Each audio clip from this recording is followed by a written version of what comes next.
Let's be honest. Most people watch porn. A 2020 study found that 91.5% of men and 60% of women watch pornography on a regular basis. The first time that I was exposed to porn, I was just 9 years old. And within a few years, I was consistently seeking it out. And that was the beginning of an addiction that lasted over 20 years. And that took me down some very dark roads. It twisted the way that I looked at women and sex and myself. I've talked a lot about how Jesus saved my soul on a sunny February day in the Holy Land in 2013. But the part of that story that I haven't told is how the night before, in a hotel room in Galilee, I stayed up for hours watching porn. And the day that I met Jesus, I was still reeling from the shame and the exhaustion that I felt from the night before. And after spending years telling myself that porn is normal, that it's natural, that it's fine, it became clear to me that it's actually a cancer.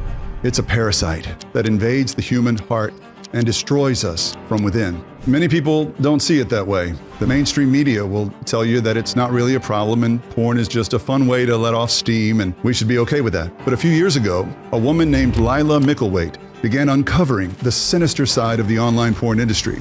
And ever since, she's been on a mission to expose popular websites like Pornhub for exploiting children, women, and men for profit. She recently told her story on Theo Von's popular podcast, and in today's video, I'll be reacting to some of the things that she said about the industry. So, just a heads up, this is about to get a little awkward. And parents, some of what you're about to hear might not be suitable for your kids. I'll leave that to your discretion. Now let's get started.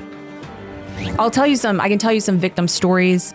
I can tell you some of the things that I saw myself on the site. I mean, one of the worst things that I saw on the site was an instance where it was a young Asian woman and she was drugged so completely that her body was completely limp. She was unconscious, and there was a masked assailant who actually, to prove to the camera that she was unconscious, he was lifting her eyelids and touching her eyeballs to prove that she wasn't responsive, and then tickling her feet and doing things like that.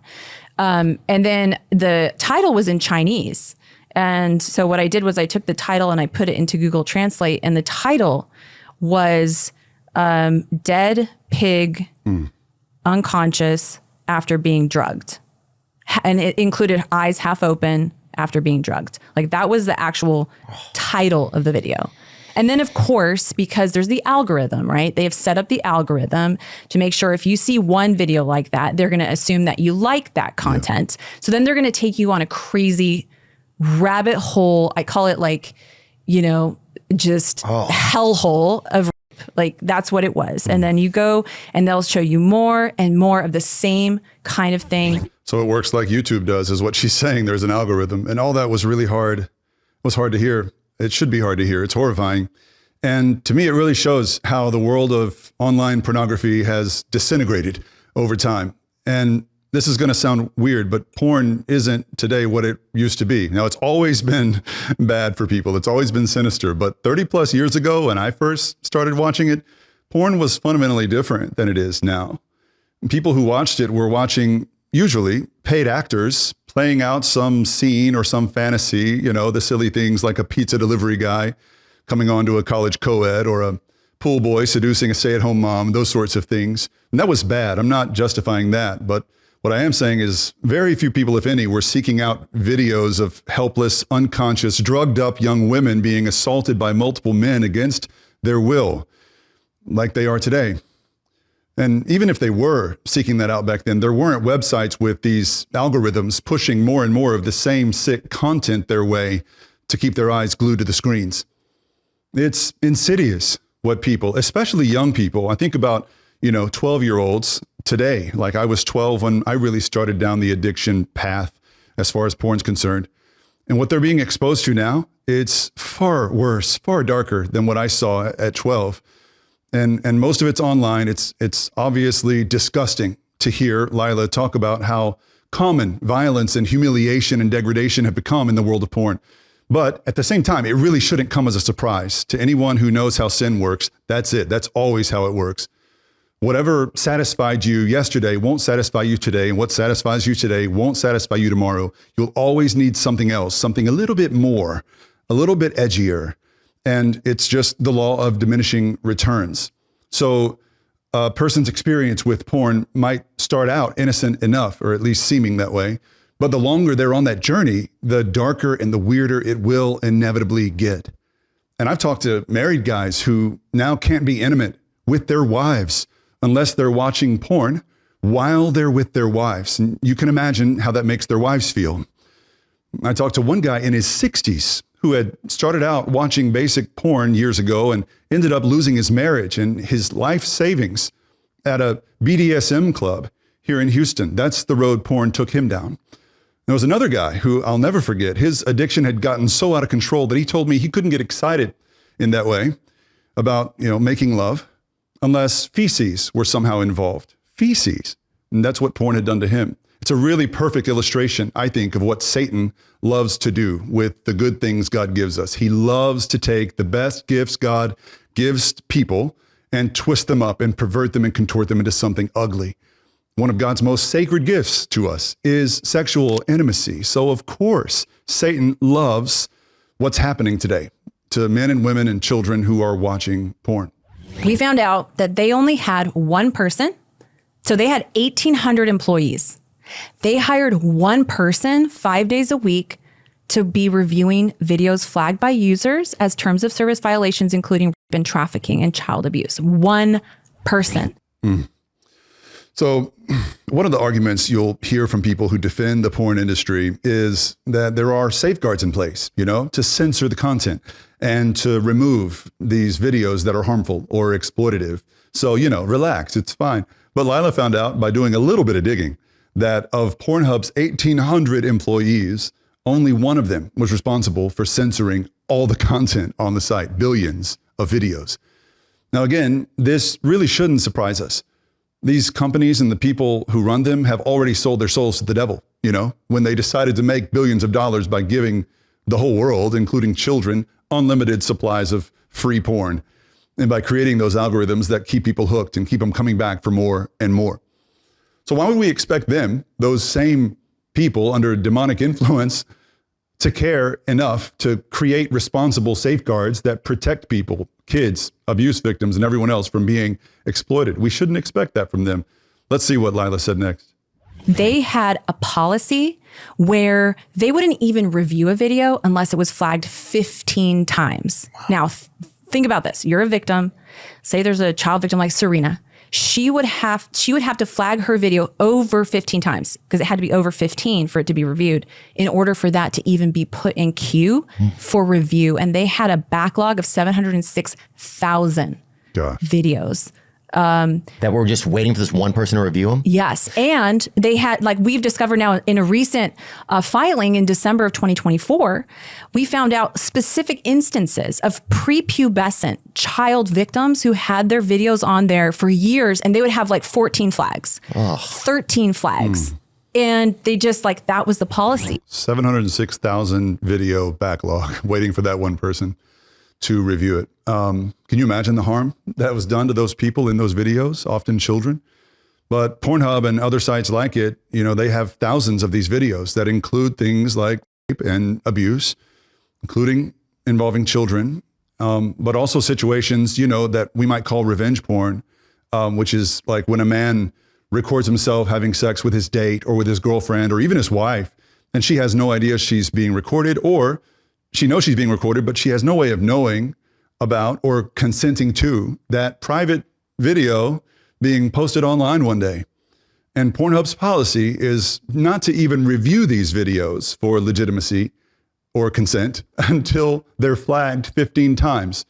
But who does the flagging? Who has to flag it 15 times? Users of porn. So this policy depends on the same people who are seeking out this content being overcome by some miraculous sudden sense of morality and saying, oh no, this is inappropriate. Now imagine if we had that same standard or expectation at a bar that was serving alcohol to minors, and they only agreed to review that policy if 15 minors who were getting served alcohol filed a complaint that the bar was serving them alcohol. That's basically Pornhub's policy, and it's patently disgusting. Let's see what she said next. The videos that are on Pornhub right now are still unverified, mostly unverified. So that 5.2 million left, they had verified the uploaders, right? but not the individuals in the videos. So that doesn't work because often the abuser is the uploader. And I'll give you an example. So there's a man named Rocky Shea Franklin out of Alabama, and he drugged and he overpowered and he raped a 12-year-old boy, and he filmed those assaults and he uploaded 23 of those videos to Pornhub with titles that indicated this was abuse. Like young, it said like Uncle Secret. I mean, I won't say the worst things, but it was clear, right? He was put in prison for 40 years for what he did. Police reached out multiple times to Pornhub to try to get those videos down. They were ignored for 7 months. Those videos stayed online, getting hundreds of thousands of views. That boy is suing Pornhub today. So he's one of those many victims suing Pornhub. Good. But Rocky was a verified uploader. He had shown his ID and they know who he is. They know who he is, but they didn't verify clearly, right? Like who's in the video, right? So even today, you know, as of 2024, Pornhub had to produce a report. They sent it into the European, there's a European law called the Digital Services Act. And in 2024, in 4.5 months, they had to take down 3,770 child sexual abuse videos from the site and over 8,000 non-consensual and rape videos from the site. Okay. But they're having to be legally asked to do this, right? Yeah. Well, to disclose what they're doing. And today, so we found out they kept deleting content, right? So today they have actually deleted 91% of the entire site. So they went from 56 million pieces of content in 2020 when this started to 5.2 million pieces of content today. And we're not done because they still have unverified content on the site. Wow. I mean, it just gets worse and worse the more she talks about Pornhub, but her mission is just, look, it's awesome. I applaud her and her passion for this. It does make me wonder where the outcry has been. I mean, the whole world seems to be upset about Jeffrey Epstein, but the New York Times said that Pornhub is Jeffrey Epstein times 1,000.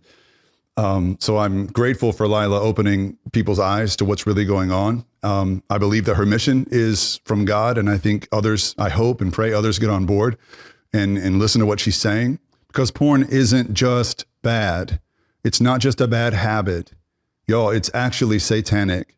It destroys lives. Every time you use it, you are supporting the destruction of lives. And if you think, oh, but I don't pay for it, the stuff I watch is free, I would just remind you that nothing in life is free.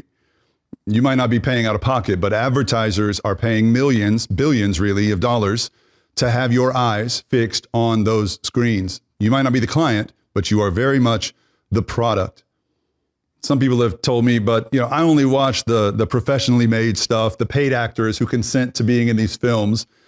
Okay, but ask yourself why the average lifespan of a porn star is 37 years. 37. Ask yourself why so many of the world's most successful and richest adult film actors and actresses have expressed deep regrets for ever doing porn in the first place, like the very famous Riley Reid. So a lot of times when people ask me if they should do porn, I tell them no. I tell them that it makes life really hard. It makes dating really hard. It makes your family life really hard.